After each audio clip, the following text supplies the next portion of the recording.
الله أكبر الله أكبر الله أكبر الله أكبر أشهد أن لا إله إلا الله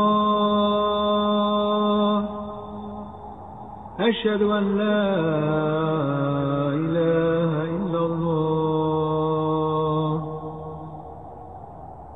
أشهد أن محمد رسول الله أشهد أن محمد رسول الله. Assalamu alaikum.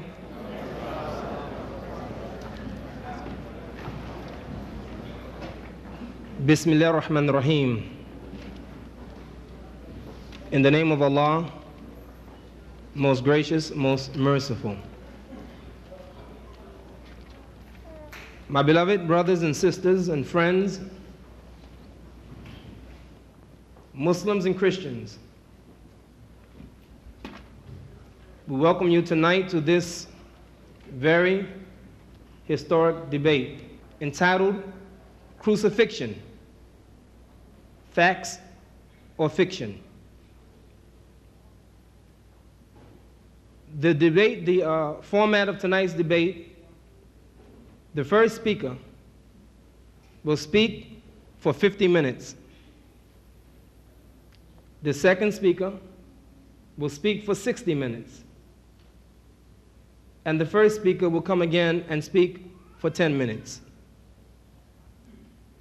After that, you, the audience, will have an opportunity to participate and ask your questions. So with that, brothers and sisters, I'm going to flip the coin and ask the gentleman to choose head or tails, and the one who wins will have the choice to begin or not to begin.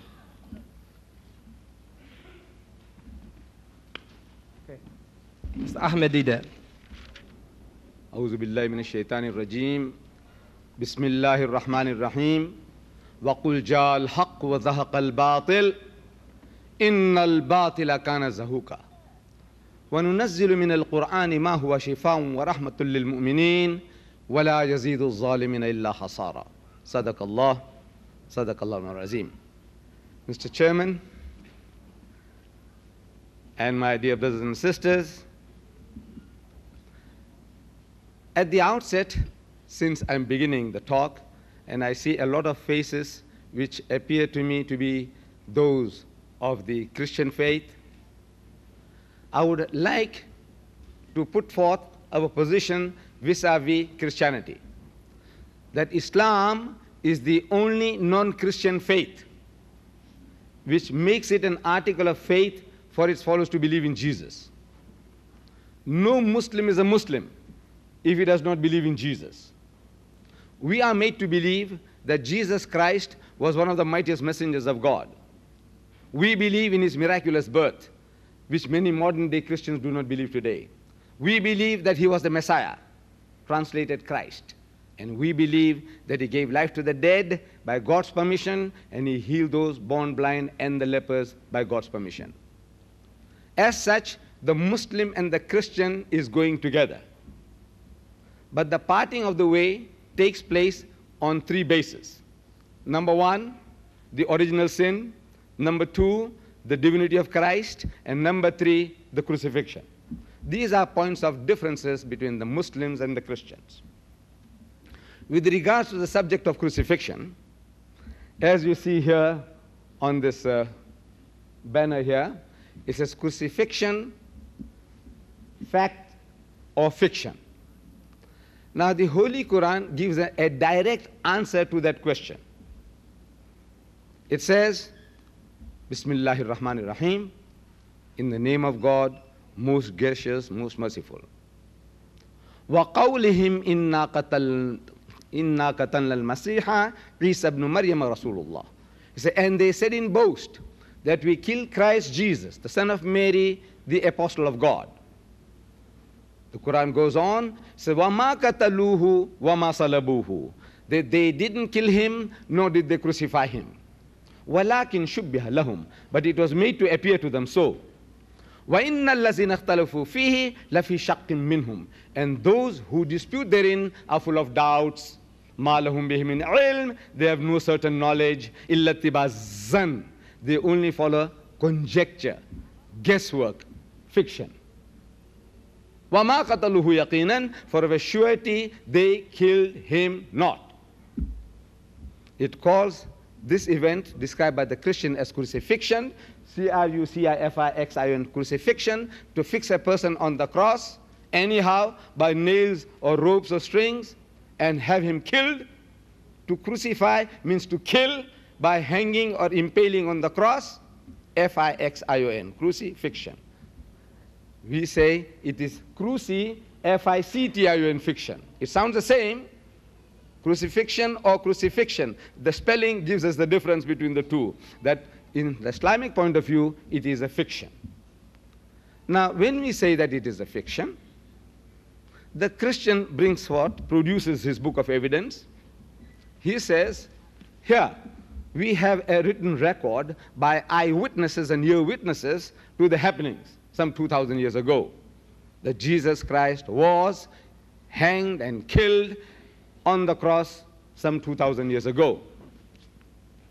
Now, what I'm going to do tonight is, instead of telling you this is what the Muslims say, this is what the Quran says, I said, look, I want to show to you that the Bible that you hold in your hands, whatever version you have, you will find the verses that I'm going to quote and the argument I'm going to adduce. See, Jesus Christ, after his alleged crucifixion, he returns to that upper room where they had the Last Supper. And he walks in and he says, Shalom Aleichem in Hebrew, meaning peace be unto you. When he said peace be unto you, his disciples were terrified.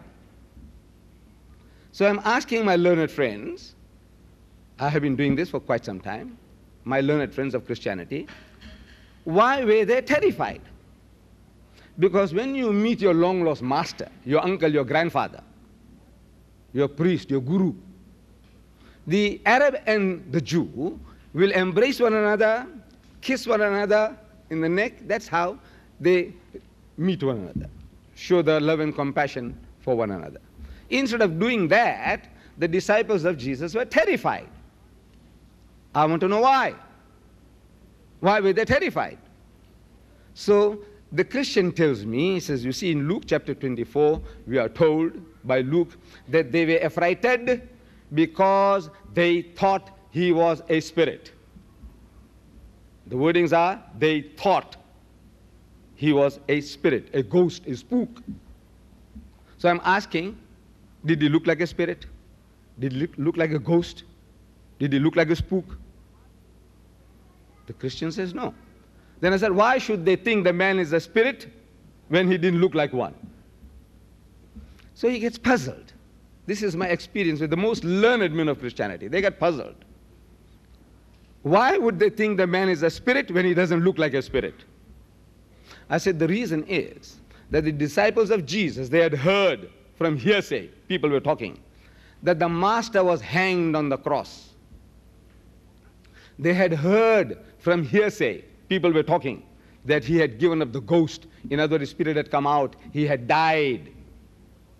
They had heard from hearsay what people were talking, that he's now dead and buried for 3 days. A man with such a reputation, you expect that man to be stinking in his grave after 3 days. Because all the knowledge of the disciples was from hearsay. Because Mark chapter 14, verse 50, he says that at the most critical juncture in the life of Jesus, all his disciples forsook him and fled. All his disciples, they forsook him and fled, which means they were not eyewitnesses or ear witnesses to the happenings. The knowledge was from hearsay.